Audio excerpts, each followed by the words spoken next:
اگر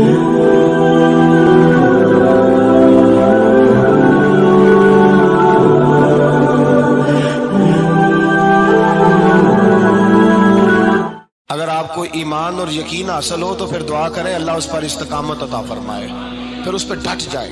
نبی پاک صلی اللہ علیہ وسلم نے فرمایا میں اس بات کا خوف نہیں کرتا کہ میری امت کمزور ہو جائے گی، اس بات کا ڈر نہیں کہ پیسے ختم ہو جائیں گے، نہ یہ خوف ہے کہ بھوکی مرے گی۔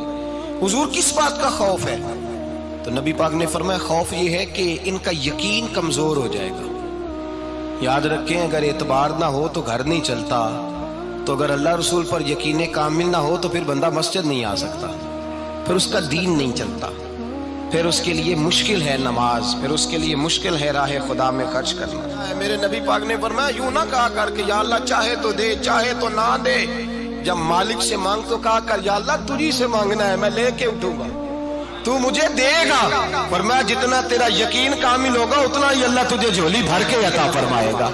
کمزور سا مسلمان، لڑکھڑاتا سا مسلمان دیکھتا ہوں کرتا ہوں، اور یہ بھی نہ دیکھا کریں بھائی ایمان یقین کو استقامت کے درجے پہ لیں، یہ نہ دیکھا کریں کہ وہ کیسے دے گا، وہ کسی وسیلے کا محتاج نہیں ہے، وسیلے کو پسند کرتا ہے، پر وسیلے کا محتاج وہ بغیر وسیلے کے بھی دے دیتا ہے۔ ہر آدمی ماں باپ کے ذریعے پیدا ہوتا ہے، اگر پیدا کرنا چاہے تو جناب عیسیٰ کو بغیر باپ کے پیدا کر دیتا ہے، اگر پیدا کرنا چاہے تو حضرت آدم کو بغیر ماں اور باپ کے پیدا کر دیتا ہے۔ جب یقین رکھیں، یقین قرآن مجید پڑھیے، حضرت موسیٰ علیہ السلام فرعون کے دربار میں کھڑے ہیں، چاروں جانب دشمن ہی دشمن ہے، جادوگر آ گئے، انہوں نے سانپ چھوڑے، حضرت موسیٰ کے ہاتھ میں ڈنڈا تھا، حضرت موسیٰ کہتے ہیں یا اللہ کیا کروں؟ تو اللہ تعالیٰ نے فرمایا اپنا عصا پھینک دو۔ کہنا چاہیے تھا نا کہ یا اللہ ایک ہی تو شے ہے، اتنے سانپ ہے، بچانے کے لیے ڈنڈا ہے وہ پھینک دوں؟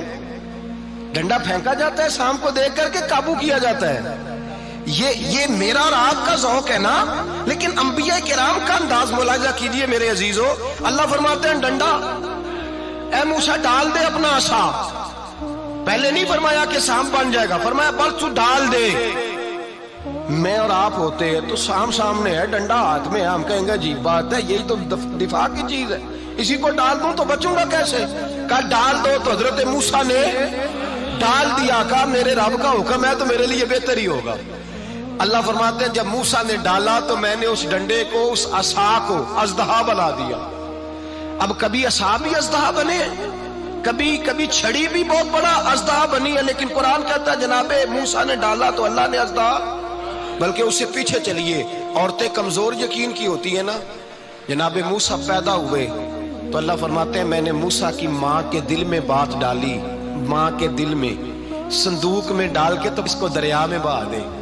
اور بھائی صندوق میں کہہ سکتے ہیں نا آکسیجن کیسے جائے گی، اور دریا میں بچے بچنے کے لیے ڈالے جاتے ہیں کہ ڈوبنے کے لیے ڈالے جاتے ہیں؟ ماں کے دل میں یقین کمزور نہیں تھا ماں کا۔ انبیاء کے ماں باپ موحد ہوتے ہیں، دین کو ماننے والے، ماں کے دل میں اللہ نے باپ، اللہ قرآن میں کہتے میں نے وحی کی، میں نے القاء کیا، میں نے بات ڈالی۔ حضرت موسیٰ کی ماں کہتی ہے میں نے ڈال کے نا سمندر میں بیٹا، میں نے سمندر میں بیٹا ڈال کے صندوق میں بند کر کے رب کے حوالے کیا۔ آپ فرماتے ہیں میرے مالک کا بھروسہ کیا تو پھر میرے مالک کا کام دیکھو، کمال دیکھو، میں نے دریا میں ڈالا، اللہ نے فرعون کے گھر میں میرے بیٹے کی پرورش کرا دی۔ یہ یقین کہ حضرت موسیٰ کے پاس قوم آئی، قرآن پڑھیے، کہا جناب پانی چاہیے، وَإِذِ اسْتَسْقَىٰ مُوسَىٰ لِقَوْمِهِ، موسیٰ نے اپنی قوم کے لیے پانی مانگا، ہم نے کہا فَانْفَجَرَتْ مِنْهُ اثْنَتَا عَشَرَةَ عَيْنًا، اپنا ڈنڈا پتھر پہ مارو۔ عقل والا آدمی ہوتا تو اڑ جاتا، کہتا یا اللہ پتھروں سے بھی کبھی پانی نکلا ہے؟ اضرب بعصاک الحجر، مارو پتھر پہ ڈنڈا۔ اللہ کے نبی نے منٹ نہیں لگایا، ٹھا کر کے ڈنڈا لگایا، فانفجرت منہ اثنتا عشرۃ عینا۔ اللہ فرماتے ہیں جناب موسیٰ نے ایک عصا مارا، میں نے 12 چشمے جاری کر دیے۔ تو لے تو اللہ کرتا ہے، اللہ کہتا ہے پڑھ نماز روزی دوں گا، کہتا ہے سوچتا ہوں۔ اللہ فرماتا ہے آجا مسجد میں تیرا ہو جاؤں گا، کہتا ہے دیکھتا ہوں۔ رب فرماتا ہے تو میرے محبوب کی غلامی کر، میں تجھے محبوب بنا لوں گا۔ تو کہتا ہے تھوڑا بڑا ہو کے داڑھی رکھنی نہیں، ابھی سیانا ہو کے میں ذرا سرٹیفکیٹ لے لوں اسرائیل سے کہ کتنے سالوں کے بعد آئیں گے، پھر شروع کروں گا۔ پروگرام بنا رہا ہے، ابھی تو ارادے میں ہے۔ اللہ کے پیغمبر کا ڈنڈا، اور اس سے زیادہ آگے بات ہو گئی، پیچھے فوج لگی ہوئی ہے فرعون کی، مجمع ہے، ہزاروں لاکھوں کا لشکر لے کے، تلواریں، نیزے، فرعون پیچھے، آگے دریا آ گیا۔ حضرت موسیٰ علیہ السلام کھڑے ہیں، اب کدھر جائیں؟ اللہ پاک نے فرمایا مارو ڈنڈا۔ کہاں؟ پانی پہ ڈنڈا مارو۔ اب حضرت موسیٰ علیہ السلام پانی پہ ڈنڈا مارے تو پانی ابھرے گا، اس سے زیادہ کیا ہوگا؟ پہلے پتھر پہ ڈنڈا مروایا تو پانی نکلا، اب پانی پہ ڈنڈا مروایا، فَإِذْ فَرَقْنَا بِكُمُ الْبَحْرَ فَأَنْجَيْنَاكُمْ وَأَغْرَقْنَا آلَ فِرْعَوْنَ۔ اللہ فرماتے ہیں موسیٰ نے پانی پہ ڈنڈا مارا تو میں نے پانی میں رستے بنا دیے۔ ایک جگہ ڈنڈا مارا تو پانی نکل آیا، دوسری جگہ عصا مارا تو پانی خشک ہو گیا، 12 چشمے بن گئے، 12 رستے بن گئے دریا میں سے۔ حضرت موسیٰ علیہ السلام گزر گئے اور اللہ فرماتے ہیں فرعون بھی آیا تو اسے میں نے غرق کر دیا، اور وہ کھڑا دیکھتا ہی رہ گیا کہ بنا کیا ہے۔ جب یقین کامل نصیب ہوتا ہے، اعتماد کی دولت اللہ دیتا ہے، جب انسان کو یہ انشراح صدر ہو جاتا ہے کہ میری نجات خدا کے حکم میں ہے اور رسول اللہ کے قدموں میں ہے، جب اسے یہ انشراح حاصل ہوتا ہے تو پھر نماز کا لطف آتا ہے۔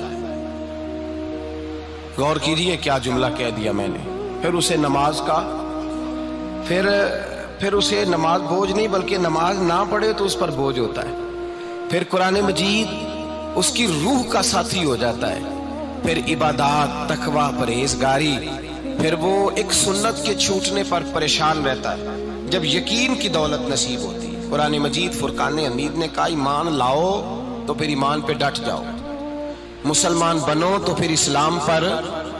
پھر یہ جو کمزوری ہے نا، یہ دیکھتے ہیں، کرتے ہیں، چلتے ہیں، ابھی کل ابھی پرسوں بہانے ہیلے، ابھی میں نماز شروع کرتا ہوں دیکھتا ہوں لا الہ الا اللہ محمد الرسول اللہ صلی اللہ علیہ، جب کسی نے کلمہ پڑھا تو اس پر پورا دین ضروری ہے، پورا۔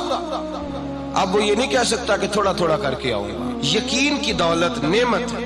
اللہ پاک قرآن مجید میں فرماتے ہیں ان الذین قالوا ربنا اللہ ثم استقاموا، جنہوں نے کہا کہ اللہ ہمارا رب ہے اور پھر وہ اس پر ڈٹ گئے، پھر اس پر وہ کہا تو ڈٹ گئے، کھڑے ہو گئے، نہیں اللہ ہی رب ہے، اللہ ہی دینے والا، اللہ ہی مالک، اللہ ہی ہمارا رازق ہے، رب ہی ہمارا سب کچھ۔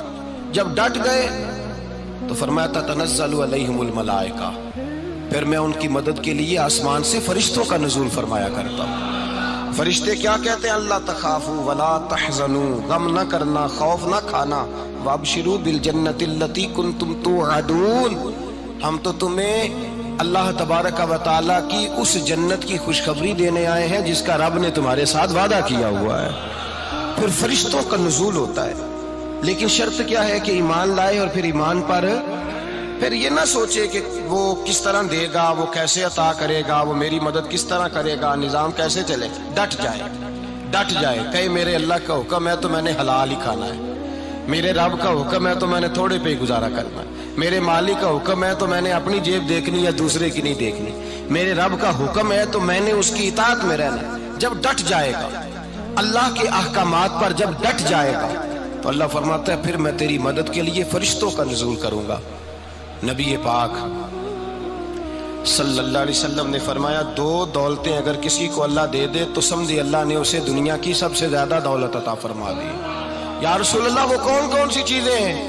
فرمایا ایک جس شخص کو اللہ نے معاف کرنے کی دولت عطا کر دی، جو معاف کرنے لگ گیا، جس کی طبیعت میں درگزر آ گیا، جو معاف کرنے لگا، غلطیاں معاف کرنے لگا، جس کو ایک دولت یہ مل گئی، اور دوسرا میرے مصطفیٰ نے فرمایا جسے اللہ نے یقین کی دولت عطا فرما دی۔